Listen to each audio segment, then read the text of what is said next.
Ed Sheeran seems like he's on top of the world, but he's having the worst year of his life. Ed Sheeran broke down while performing. The singer appears emotional. The moment you find out the worst thing in the world has happened to someone that you love with all your heart. He was like your everything. He believed in you when no one else did. Before Taylor Swift made Ed into a household name, he gave him a shot. We were having this rise together. I didn't have anywhere to live, and everyone saw me as a joke. My video on his platform was the first video that went over 1 million. All of these things in my life would not exist had it not been for him. It's been an amazing journey. And then suddenly someone hangs you a shovel and you're putting dirt on your mate's grave. And he realized his wife might be next. They found a tumour in Cherry's arm. The diagnosis wasn't good. Everything in my life got so much better when she got into it. I might die. You know, she's pregnant and they can't do anything. Now he's spiraling out of control. Massive alarm bells for me. He needs to process. He hasn't processed at all. With his friend gone, Taylor is stepping in. We don't really go a day without speaking. Trying to help them to get through this. But life doesn't really go on if the person you love most in the world isn't in it. When did you realize everything was falling apart? Cherry had gone to have her lump taken out, and I kept saying to you that it was just a lump and not to worry, and that it was all good. And then I was rehearsing, and I remember getting a call from Ches. The doctor was basically like, this is really bad. We were like, oh, okay. And he was like, but we're not going to have results back for a month. So we just sort of wandered around London for the day. What happens is you kind of have the initial report, and then they look at treatment plans and like how you're going to manage it. But then there were no treatment plans that worked with the 6 months with pregnant. With the pregnancy.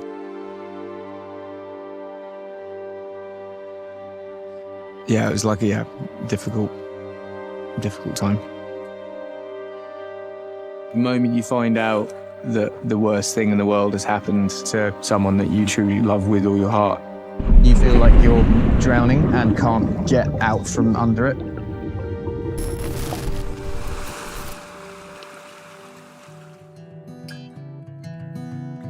We were friends at school. So he's in the year above, I'm in the year below. Always really got on. We had, I guess, flirted with the idea of flirting. Does that make sense? We did have a little smooch around that time, you know, as you do when you're that age. And then she basically went to university in America and I went on tour and I didn't see her for a few years. I met a lot of people, had a lot of experiences that an 18-year-old probably shouldn't have. And when I didn't have a place, I'd stand on stage and be like, hey, if anyone's got a couch tonight, it would usually work. But there were just moments where I just wanted to give up, yeah.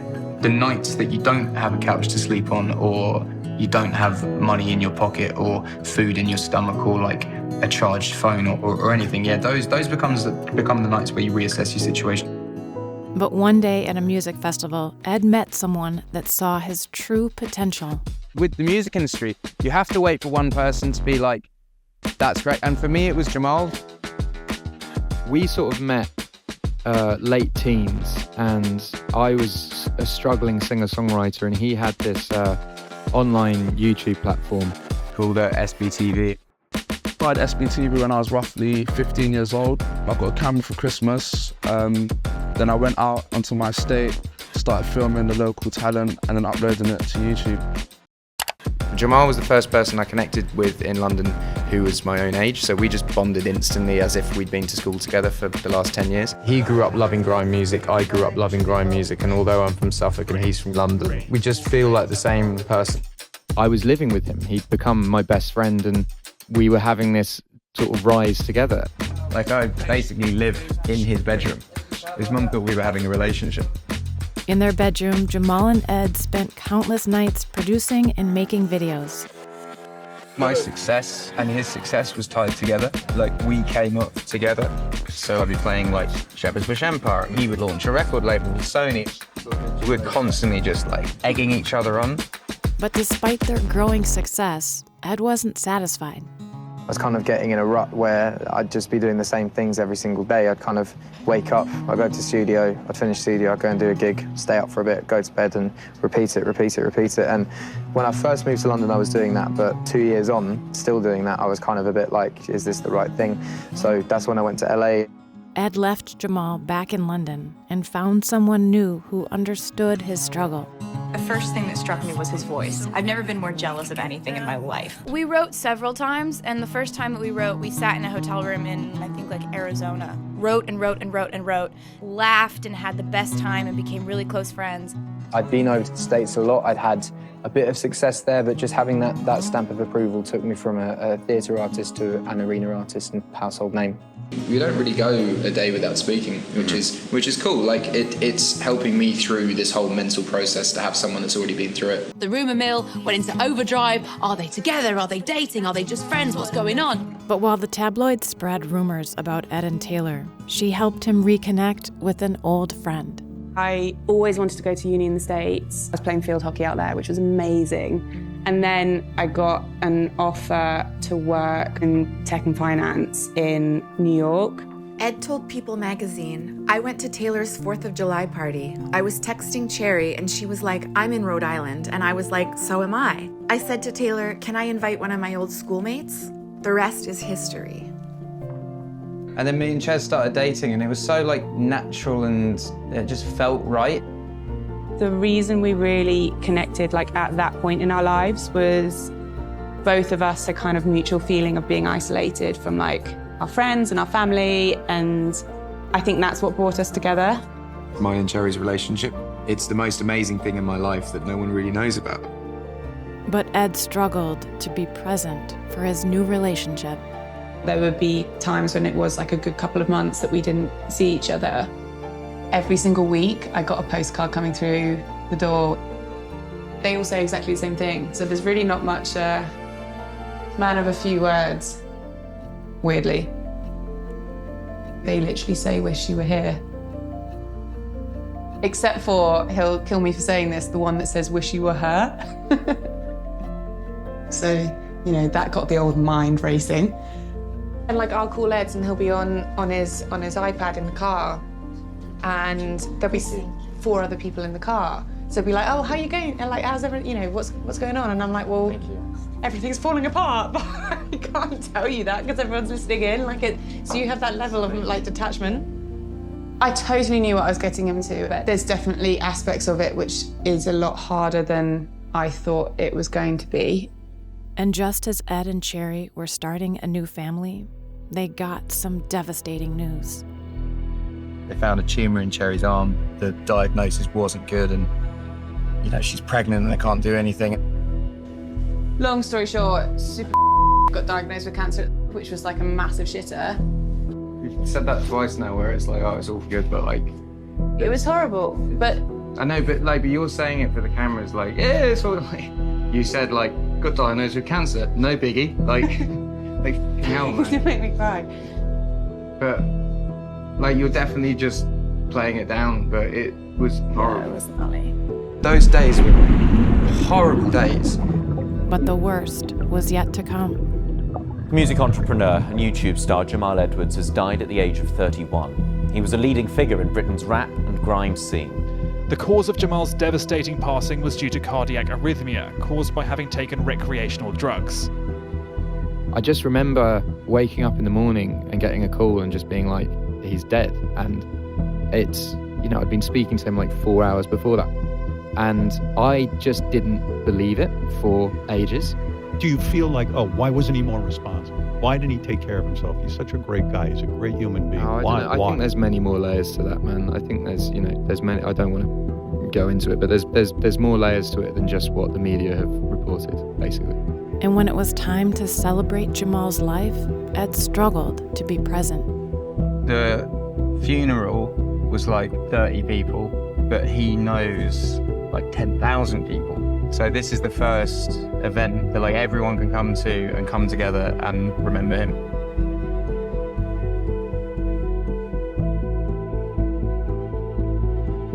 I just feel like such a weird, like, I don't know. I know everyone should be having fun, that's the whole point, but like, I feel so just lost in there. Ed tried to bury his grief and continue his work. This year, there hasn't been a single day that he's not been working or performing or writing or doing promo. We've barely had a conversation this year about his mental health. I can see it and like it's massive alarm bells for me. There's no way he's had time to just sit and process and be at peace. Despite his wife's concerns, Ed thought he had it all under control. I like going on stage and having fun and showing people a good time and having a good show. I got into music because I love it. I want to make people happy. I think it's the best job in the world, and that's why I do it. But when Ed stepped out on stage, his true feelings caught up with him. So I had a friend pass away at the beginning of the year, which was and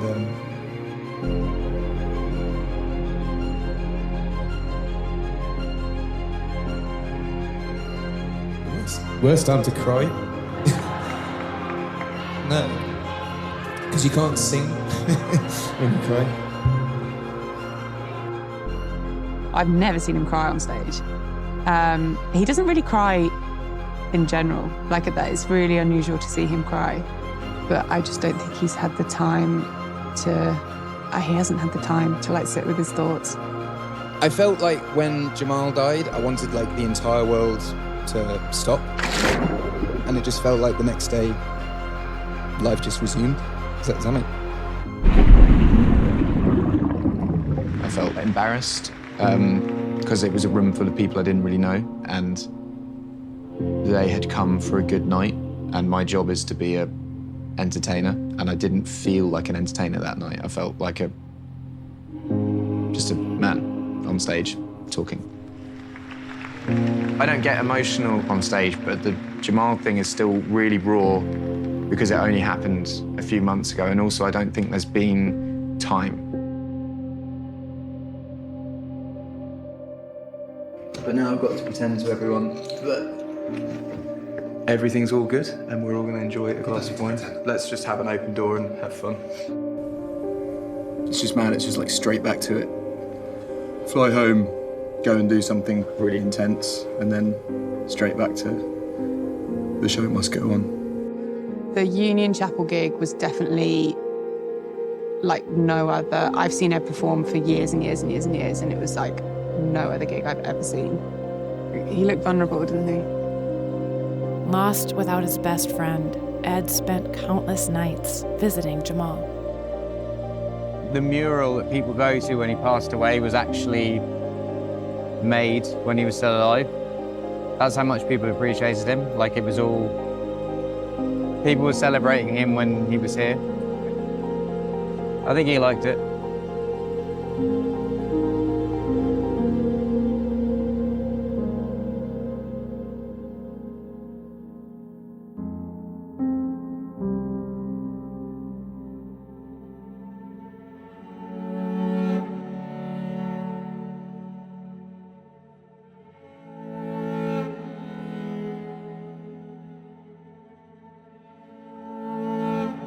Friendship, it's just this chemistry that happens.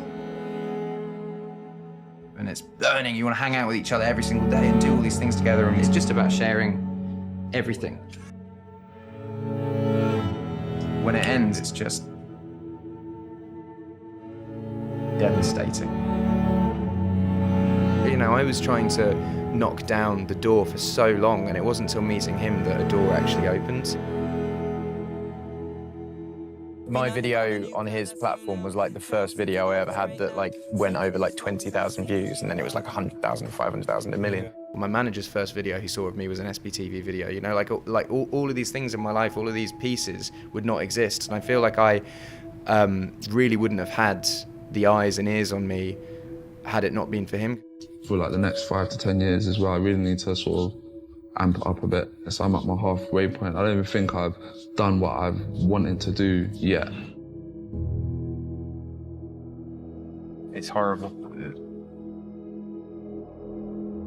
I know everyone goes through it. I know it's like a common thing that you can't avoid.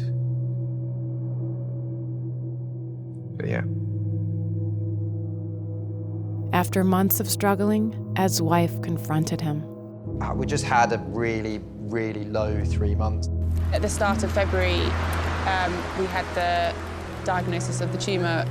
We had sequencing of the tumour, and that came back like much less severe than they thought it was originally, which was like the most incredible news. I nearly threw up when the surgeon told us we could wait till the end of the pregnancy to get the tumour out. We didn't have to worry about delivering the baby early. So we got that news, and then the day after Jamal died. So my wife talked me into going into therapy, and I started doing it, and I realised it's not like a button that you press where you're like, I'm automatically okay, but it definitely helps. And I would recommend, if anyone's having like real lows, like just speaking to someone who is paid to hear you out and normalise it and be like, it's okay to think like that. It's just good to talk. I like that I still feel this way. I think this is the most respectful way to feel about someone that you've lost, is actually allow yourself to feel, you know, rather than just bury it down. The reason I haven't really done it before is like, I barely cried to my wife. Like this last year has obviously been, but she's also seen like me show real emotion over this last year. But like, I feel uncomfortable it being a YouTube video and a bunch of strangers are gonna watch me feel something about my friend that's died. Like I know it's important for people to understand that, to hear the record, but it's just not something I've ever wanted to do before. Do you think she's relieved that you're getting there? Yeah, I think so. Ed will never stop doing what he's doing. Like, it's really important that he carries on. I think he's doing something incredibly special. I really want to be able to support that and support him, but at the same time, like, preserving our family. So it's about striking that balance, I guess. As I always said, I would never spend more than 10 days away from Jez and the kids, and I actually think 10 days is actually way too long. And also, if there's like tension and arguments, like I lose the ability to be like, hey, I love you. And although he no longer had Jamal by his side, there was someone else who wanted to help him continue what he and Jamal had started. The last time I saw her was the day before Jamal died, and we went out for dinner, and then he died in the early hours of that morning. We can be open with each other about that sort of stuff as well, you know. I had like a hour 20 conversation with her yesterday, and we were just, everything that was on our minds we talked about, and I mean that in itself is kind of therapy as well, because you're actually talking to someone that genuinely gets it. Oh yeah, she's has all the things that you feel and have insecurities about, and how other people treat you, or how your family treat you, how your friends treat you. Like, she's just basically in the same sphere. I have a real affinity to her. Like, obviously, like, musically, she's brilliant, but like, as a human and as a career, like, we've sort of known each other since the start of my career, and we're just very similar people. She was the inspiration for it. She said, I think it'd be really important for you as an artist to do what I did and work with Aaron, because this is what it did for me, and I think you and Aaron should work together. So that sort of opened the door to it, and I am incredibly grateful. I'm making some of the like most meaningful music to me that I've made in a very long time. Ed Sheeran is honoring his late best friend Jamal Edwards' new song. This is one of the most important things that I've ever done in my career, and I want to make sure that I enunciate, pronounce everything right, say everything I want to say, do it in the right flow, like it has to be perfect. I actually avoided writing it for like ages and ages and ages, because I knew I was going to write an F64, but I was like, what do I write it about? And then one day the first line came to me, and then it just all came out in like 2 hours. I kind of was like, what can we do that's going to be, like, I wanted to do something that, you know, that he'd be like, ultimately gassed about. He would be like, Ed, come on. Literally, it's insane. You smashed it. I literally cannot wait to see it all come together. I do believe that one day I will see him again, and this will be the first thing that he's like, oh my God, can't believe you did that. The Jamal thing, like, I'm never gonna feel okay about that, but that's not gonna stop me from like having fun and going out and spending time with friends, and like I'm not going to feel guilty if I'm having a nice time and stuff. That's like life is for living. I cannot stress how unusual it is to have Eds at home for a long period of time. Being here and being able to just be present. I'd say the last kind of year and a half has been a big transition phase for us. Oh, it's cold. Everything's about balance, and I think that's one way he's massively changed, just like trying to weave in a lot more personal time. I think now's the only time he's really taken a step back, I think, and started to just like process everything and giving himself like the mental space. Had my follow-up MRI scan of my arm just to see if the tumour had come back, and we saw the surgeon. He looked at the scans, and it all looks good. I think everything's in perspective. Nothing matters other than health and time with people. No one ever really has it like truly figured out, and I feel like every week I'm learning and becoming more of an adult. Life is unpredictable, but life goes on, and you just take it one day at a time.